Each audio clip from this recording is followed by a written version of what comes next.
Find x, এক্সের মান বার করো যদি এইটা প্লাস এইটা ইজিক্যাল টু এইটা হয়, সেক্ষেত্রে এক্সের মান কত। যা সলভ করো। এখানে 30% অফ 400 বলেছে, 430% কত হবে, 3 4 12, আর একটা শূন্য চলে আসছে, মানে হয়ে যাচ্ছে তোমার 120। আর এক্স পার্সেন্ট অফ 70 মানে কি হয়ে যাচ্ছে 7x divide by 10 is equal two হয়ে যাচ্ছে এখানে 25% মানে কত 1/4।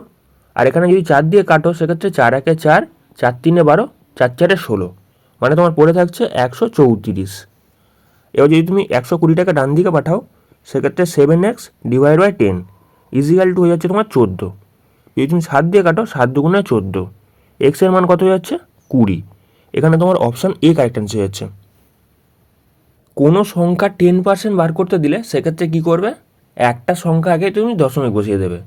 এখানে যদি 410% বার করতে দেয় সেক্ষেত্রে কী করবে, একটা সংখ্যা আগে দশমিক বসিয়ে দেবে, মানে হয়ে যাচ্ছে তোমার 40। আর এখানে 30%-এর কথা বলেছে, সেক্ষেত্রে এপারেও 3 দিয়ে গুণ করেছে আর এপারেও 3 দিয়ে গুণ করা হয়েছে, মানে এখানে তোমার কত হয়ে যাচ্ছে 3 10 30%, এখানে দেখো 3 4 12, 120। তুমি এটা ডাইরেক্ট মুখে মুখে করার চেষ্টা করো, তাহলে অঙ্কটা আরও ইজি হবে। What is to be added to এত so that the sum is equal to এত, মানে এই জিনিসটার সাথে কত যোগ করলে এই জিনিসটা আসে। বেসিক্যালি জিনিসটাকে যদি সলভ করি সেক্ষেত্রে দেখো, যদি তোমাকে 180-র 15% বার করতে দেয় সেটা কীভাবে করবে, 180 10% বার করবে আগে।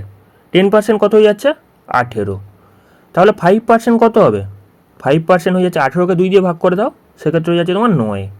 দুপারে যদি যোগ করি এই পারে চলে আসছে তোমার 15%, আর ডান দিকে চলে আসছে দুটোকে যোগ করলে 27, 15% হয়ে যাচ্ছে কত 27। এখানেও সেম জিনিস, 360-এ যদি তোমাকে 20% বার করতে দেয় তাহলে প্রথমে আগে 10% বার করে নেবে। 10% কত হয়ে যাচ্ছে 36, আর 20% বার করতে বলেছে দুপারে 2 দিয়ে গুণ করে দাও, সেক্ষেত্রে এপারে চলে আসছে তোমার 20%, আর ডান দিকে চলে আসছে কত 6 দুগুণে 12 2, হাতে থাকলো 1, মানে 72। মানে 27-এর সাথে কত যোগ করলে সেটা 72 হবে, সেই জিনিসটা জিজ্ঞাসা করেছে। আমি ধরে নিচ্ছি 27-এর সাথে এক্স যোগ করলে সেটা 72 হবে, তাহলে এক্সের ভ্যালু কত, এখানে জাস্ট 72 থেকে তুমি 27কে বাদ দিয়ে দাও, কত পড়ে থাকছে এখানে 5 পড়ে থাকছে, তার আগে এখানে 4 পড়ে থাকছে, 45 তোমার কারেক্ট অ্যান্সার হয়ে যাচ্ছে। এখানে দেখো অপশান ডি কারেক্ট অ্যান্সার হয়ে যাচ্ছে। পরবর্তী প্রশ্ন, 13% of A number is 16 more than it's 5%, number is. যদি বোঝার চেষ্টা করো, এখানে বলেছে কোনো সংখ্যা 13% তার 5%-এর থেকে 16 বেশি, মানে 13 আর 5-এর মধ্যে ডিফারেন্স কত, 8%-এর ডিফারেন্স। 8%-এর ভ্যালু কত বলে দিয়েছে 16 বলে দিয়েছে, সেক্ষেত্রে 100%-এর ভ্যালু আমাকে বার করতে বলেছে। কীভাবে বার করবে, 8%-এর ভ্যালু যদি 16 হয় তাহলে 1%-এর ভ্যালু কত হবে, 8 দিয়ে ভাগ করে দিচ্ছি, আর 100%-এর ভ্যালুর জন্য আমি কী করছি 100 দিয়ে গুণ করে দিচ্ছি। সেক্ষেত্রে এটাকে যদি আমি সলভ করি 8 দুগুণে 16, মানে 200 কারেক্ট অ্যান্সার হয়ে যাচ্ছে। এখানে তোমার অপশান এ কারেক্ট অ্যান্সার হয়ে যাচ্ছে। পরবর্তী প্রশ্ন, 3 inch is what percentage of 4 feet, 3 ইঞ্চিটা 4 ফুটের কত শতাংশ। তাহলে ওপরে তোমার চলে আসছে 3 ইঞ্চি, আর এই 4 ফিটটাকে যদি তুমি ইঞ্চিতে প্রকাশ করো 1 ফুট মানে হয়ে যাচ্ছে তোমার 12 ইঞ্চি। সেক্ষেত্রে যদি 4 ফুট হয় কত হবে, 4 12 48 ইঞ্চি হয়ে যাচ্ছে, তাই তো। এটাকে আমাকে শতাংশে প্রকাশ করতে বলেছে, তাহলে কি করতে হবে 100 দিয়ে গুণ করতে হবে, তাহলে আমাদের অ্যান্সার চলে আসবে। যদি তুমি কাটাকাটি করো 3 দিয়ে কাটো, 3 16 48, 100কে যদি তুমি 16 দিয়ে ভাগ করো সেক্ষেত্রে কত চলে আসবে 6.14% চলে আসবে, মানে তোমার হয়ে যাচ্ছে কত, এটা হয়ে যাচ্ছে 6.25%। এখানে তোমার অপশান ডি কারেক্ট অ্যান্সার হচ্ছে। পরবর্তী প্রশ্ন, what percentage of a day is 30 minute, 30 মিনিটটা একটা দিনের কত শতাংশ। সেক্ষেত্রে 30 ওপরে চলে আসছে 30 মিনিট, আর একটা দিনকে যদি তুমি মিনিটে প্রকাশ করো সেক্ষেত্রে একটা দিনের মধ্যে 24টা ঘন্টা থাকে, আর প্রতি ঘন্টার মধ্যে 60টা করে মিনিট থাকে, মানে একটা দিনের মধ্যে মিনিট থাকে 24 × 60, আর এটাকে আমাকে বলেছে পার্সেন্টেজে প্রকাশ করতে, তাহলে 100 দিয়ে গুণ করে দেবো, সেক্ষেত্রে আমাদের পার্সেন্টেজ হয়ে যাচ্ছে। আচ্ছা 30 দিয়ে যদি কাটো 30 দুগুণে 60, এবার যদি তুমি কাটাকাটি করো 2 দিয়ে কাটো 50 হয়ে যাচ্ছে, আবার যদি তুমি 2 দিয়ে কাটো সেক্ষেত্রে 12 দুগুণে 24, আর এখানে 25 দুগুণে 50। যদি তুমি 25কে 12 দিয়ে ভাগ করো সেক্ষেত্রে 12 দুগুণে 24 হয়ে যাচ্ছে। এক লেবে যাচ্ছে পয়েন্টের জন্য, আর একটা শূন্য চলে আসছে, আবার একটা শূন্য আসছে, আর একটা শূন্য, সেক্ষেত্রে 8 12 কত হয়ে যাচ্ছে 96। এখানে তোমার 4 পড়ে থাকছে, আবার এই পয়েন্টের জন্য শূন্য আসছে, 3 12 36 হয়ে যাচ্ছে। এখানে দেখো 2.083, এটা কোথায় আছে? অপশান বিতে আছে। অপশান বি এখানে কারেক্ট অ্যান্সার হয়ে যাচ্ছে। What percentage is 3 centimetre in 12 metre? 3 centimetre 12 মিটারে কত শতাংশ? তাহলে 12 মিটারকে যদি আমি সেন্টিমিটারে প্রকাশ করি সেক্ষেত্রে দুখানা শূন্য আসবে, মানে 1200 হয়ে যাবে, 1200 সেন্টিমিটার হয়ে যাবে। সেক্ষেত্রে 3 সেন্টিমিটার 1200 সেন্টিমিটারের মধ্যে কত শতাংশ? 100 দিয়ে গুণ করে দেবো, সেক্ষেত্রে আমাদের অ্যান্সার চলে আসবে। যদি তুমি 3 দিয়ে কাটো সেক্ষেত্রে কত হয়ে যাচ্ছে? এখানে যদি 3 দিয়ে কাটি, 3 4 12, আর দুটো শূন্য চলে আসছে, এই দুটো শূন্য কেটে যাচ্ছে। সেক্ষেত্রে বোঝার চেষ্টা করো, 1/4 মানে কত? 0.25। এটা কোথায় আছে দেখো? অপশান এতে আছে। অপশান এ কারেক্ট অ্যান্সার হয়ে যাচ্ছে।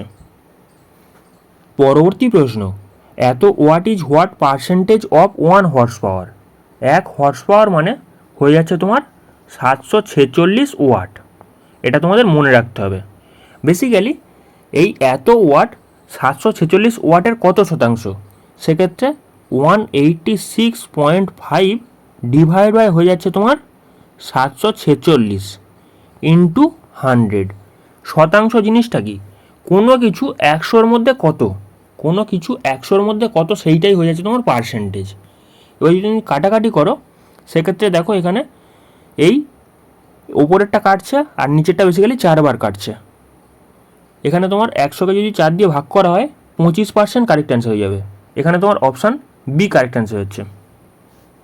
পরবর্তী প্রশ্ন, if a watch gets ahead 5 minute every day then what percentage get ahead? একটা ঘড়ি প্রতিদিন 5 মিনিট এগিয়ে যায়, সেক্ষেত্রে কত শতাংশ এগোয়? একটা দিনের মধ্যে কত ঘন্টা থাকে? 24 ঘন্টা থাকে। আর প্রতি ঘন্টায় কত মিনিট থাকে? 60টা মিনিট থাকে। মানে টোটাল একটা দিনের মধ্যে 24 ইন্টু 60 এত মিনিট থাকে। এত মিনিটের মধ্যে 5 মিনিট করে এগিয়ে যাচ্ছে, আর এটাকে 100 দিয়ে গুণ করে দিলে সেটা হয়ে যাচ্ছে পার্সেন্টেজ। যদি তুমি কাটাকাটি করো 5 12 60। আচ্ছা, এখানে যদি তুমি 2 দিয়ে কাটো সেক্ষেত্রে 6 দুগুণে 12, আর এখানে ওপরে 50 দুগুণে 100। ওপরে তোমার চলে আসছে 50, আর নিচে চলে আসছে কত দেখো এখানে 4 6 24-এর 4, হাতে থাকলো তোমার 2, 6 দুগুণে 12 দিয়ে 14। এখানে দেখো এত পার্সেন্টেজ হয়ে যাচ্ছে। এটা কোথায় আছে? অপশান এতে আছে। অপশান এ কারেক্ট অ্যান্সার হয়ে যাচ্ছে। পরবর্তী প্রশ্ন, দ্য রেসপেক্টিভ রেশিও বিটুইন এত অ্যান্ড এত ইজ এত।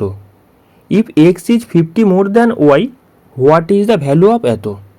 বোঝার চেষ্টা করো, এখানে বলেছে 52% অফ এক্স, তাহলে কী হয়ে যাচ্ছে 52 ডিভাইড বাই 100 গুণিত এক্স ডিভাইড বাই এখানে হয়ে যাচ্ছে তোমার 30% অফ ওয়াই, মানে 30 ডিভাইড বাই 100 ইন্টু ওয়াই।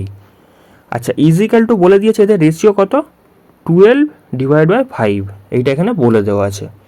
আচ্ছা, এটাকে যদি আমি সলভ করি, এই 100 কেটে যাচ্ছে। সেক্ষেত্রে দেখো যদি তুমি এটাকে কাটো আরও কত দিয়ে যাচ্ছে, এখানে দেখো 4 দিয়ে কাটো, 4 13 52, আর এখানে কাটলে 4 3 12, আর এখানে যদি তুমি 5 দিয়ে কাটো 5 6 30। সেক্ষেত্রে এক্স বাই ওয়াই হয়ে যাচ্ছে কত? এক্স বাই ওয়াই হয়ে যাচ্ছে তোমার 3 6 18 ডিভাইড বাই কত হয়ে যাচ্ছে 13। এখানে বলে দিয়েছে if X is 50 more than Y, তাহলে এখানে বলে দিয়েছে এদের ডিফারেন্স কত? 5। 5-এর ভ্যালু বলে দিয়েছে কত? 50। 5-এর ভ্যালু বেরিয়ে যাচ্ছে তোমার 50, তাহলে 1-এর ভ্যালু কত হয়ে যাচ্ছে এখানে? 10। তাহলে 18-এর ভ্যালু কত? 18-এর ভ্যালু হয়ে যাচ্ছে তোমার 180। 13-এর ভ্যালু কত হয়ে যাচ্ছে? 130। এখানে বলেছে এইটার মান কত? জাস্ট ভ্যালু পুট করে দাও। 2 গুণিত এখানে এক্স মানে হয়ে যাচ্ছে তোমার 180। আচ্ছা, ওয়াই মানে কত হয়ে যাচ্ছে এখানে? 130। সেক্ষেত্রে 18 দুগুণে 36, আর একটা শূন্য চলে আসছে 130। এগুলোকে যোগ করলে কত হয়ে যাচ্ছে? 0 9 4, 490 এখানে কারেক্ট অ্যান্সার হয়ে যাচ্ছে। এখানে তোমার অপশান সি কারেক্ট অ্যান্সার হয়ে যাচ্ছে। পরবর্তী প্রশ্ন, by what number must the given number be multiplied by increase the number by 25%। 25% increase করবে কোন সংখ্যাটা দিয়ে গুণ করলে? 25% মানে কত? 1/4, মানে আগে সংখ্যাটা ছিল 4, এখন বেড়েছে 1। তাহলে আগে কত ছিল? 4, এখন কত হয়েছে? 5। তাহলে এইটা দিয়ে গুণ করলে অ্যান্সার হয়ে যাচ্ছে। এখানে দেখো অপশান বিতে আছে, অপশান বি কারেক্ট অ্যান্সার। পরবর্তী প্রশ্ন, there are 30% educated people in the village. If total population of the village is এত, then what is the number of uneducated people. মানে একটা গ্রামে 30% শিক্ষিত লোক আছে, আর গ্রামের পপুলেশন বলে দিয়েছে এত। অশিক্ষিত লোকের সংখ্যা আমাকে জিজ্ঞাসা করেছে। 30% যেহেতু শিক্ষিত, অশিক্ষিত কত? 70%। এখানে দেখো গ্রামের টোটাল পপুলেশন এত বলে দিয়েছে, 6600। এইটার আমি যদি 70% বার করে নিই তাহলে আমাদের অ্যান্সার চলে আসবে। যদি তুমি কাটাকাটি করো সেক্ষেত্রে 2 শূন্য কেটে যাচ্ছে। এখানে 6 7 42 2 হাতে থাকলো 4, 6 7 42 আর 4 হয়ে যাচ্ছে তোমার 46, আর একটা শূন্য চলে আসছে। এইটা তোমার কারেক্ট অ্যান্সার হয়ে যাচ্ছে। এটা দেখো অপশান এতে আছে, অপশান এ কারেক্ট অ্যান্সার হচ্ছে। পরবর্তী প্রশ্ন, what percentage of the number from এত টু এত 9 দ্য ইউনিটস ডিজিট। 101 থেকে 1000-এর মধ্যে ইউনিট ডিজিটে কত পার্সেন্ট 9 আছে? যদি ভালো করে খেয়াল করো এখানে দেখবে 101 থেকে 110-এর মধ্যে ইউনিট ডিজিটে 9 আছে শুধুমাত্র একটা সংখ্যাতে। 10টার মধ্যে একটা সংখ্যাতে ইউনিট ডিজিটে 9 আছে। এটাকে যদি আমি 100 দিয়ে গুণ করে দিই সেক্ষেত্রে পার্সেন্টেজ হয়ে যাচ্ছে, একটা শূন্য কেটে যাচ্ছে, মানে 10% এখানে তোমার কারেক্ট অ্যান্সার হয়ে যাচ্ছে। এখানে তোমার অপশান এ কারেক্ট অ্যান্সার হচ্ছে। পরবর্তী প্রশ্ন, Sachin scored 120 run. Sachin 120 run করেছে, হুইচ ইনক্লুডস 6 বাউন্ডারি। 6টা 4 মেরেছে, 4টে 6 মেরেছে। What percentage of total score did he make running between 2 wickets. কত শতাংশ রান সে দুটো উইকেটের মাঝখানে দৌড়ে রান করেছে। মানে টোটাল 120-র মধ্যে সে কী করেছে? 6টা 4 মেরেছে, মানে 24 রান করেছে 4 মেরে। 4টে 6 মেরেছে, মানে 4 6 24, 6 মেরে করেছে তোমার 24 রান। টোটাল সে 4 6 মেরে রান করেছে তোমার 48 রান। টোটাল রানের সংখ্যা কত? 120। 120 থেকে যদি আমি 48 বাদ দিই কত পড়ে থাকছে? 2 আর এখানে 7। 72 রান সে দৌড়ে করেছে। 72 রান সে যদি দৌড়ে করে 120-র মধ্যে, সেটাকে পার্সেন্টেজে করতে গেলে আমাকে 100 দিয়ে গুণ করতে হচ্ছে। যদি তুমি কাটাকাটি করো সেক্ষেত্রে 6 12 72, তাই তো 6 12 72, আর একটা শূন্য কেটে যাচ্ছে, মানে 60% রান সে কী করেছে? দৌড়ে করেছে। এখানে তোমার অপশান সি কারেক্ট অ্যান্সার হচ্ছে। পরবর্তী প্রশ্ন, মালতী বট এ টিভি ফর এত, including GST 10%। What is the original cost of the TV. এখানে মালতী একটা টিভি কিনেছে 10% জিএসটি দিয়ে, মানে তার টোটাল পড়েছে 110%। 110%-এর ভ্যালু কত বলে দেওয়া আছে এখানে? 8800 টাকা। আর আমাকে জিজ্ঞাসা করেছে অরিজিনাল কস্ট কত, মানে 100%-এর ভ্যালু কত সেটা আমাকে জিজ্ঞাসা করেছে। জাস্ট ঐকিক নিয়ম, 110%-এর ভ্যালু এত, তাহলে 1%-এর ভ্যালু কত? এখানে 110 দিয়ে ভাগ করে দিচ্ছি, আর 100%-এর ভ্যালুর জন্য আমরা কী করছি? 100 দিয়ে গুণ করে দিচ্ছি। একটা শূন্য কেটে যাচ্ছে, 11 দিয়ে কাটলে 8 11 88, একটা শূন্য চলে আসছে, মানে তোমার 8000 টাকা কারেক্ট অ্যান্সার হয়ে যাচ্ছে। এটা দেখো অপশান এতে আছে, অপশান এ কারেক্ট অ্যান্সার হয়ে যাচ্ছে। পরবর্তী প্রশ্ন, a number has to be divided by 6। একটা নাম্বারকে 6 দিয়ে ভাগ করার কথা ছিল, but by mistake multiplied by 6, 6 দিয়ে গুণ করে ফেলেছে। Then find percentage change in the answer. Answer কত পার্সেন্ট চেঞ্জ হয়েছে? একটা সংখ্যা আমি ধরে নিচ্ছি এক্স, এটাকে 6 দিয়ে ভাগ করার কথা ছিল, সে কী করেছে? 6 দিয়ে গুণ করে ফেলেছে। তাহলে এখানে এদের রেশিও করলে এক্স এক্স কেটে যাচ্ছে, কোনাকুনি গুণ করলে 1:2 হয়ে যাচ্ছে তোমার 36। তার মানে এখানে কত চেঞ্জ আছে? 35-এর চেঞ্জ আছে। কতর মধ্যে? 1-এর মধ্যে। আর এখানে 100 দিয়ে গুণ করলে তবে পার্সেন্টেজ হয়। তাহলে কত পার্সেন্টেজ চেঞ্জ আছে এখানে? এখানে তোমার 3500% চেঞ্জ আছে। এখানে তোমার অপশান এ কারেক্ট অ্যান্সার হচ্ছে।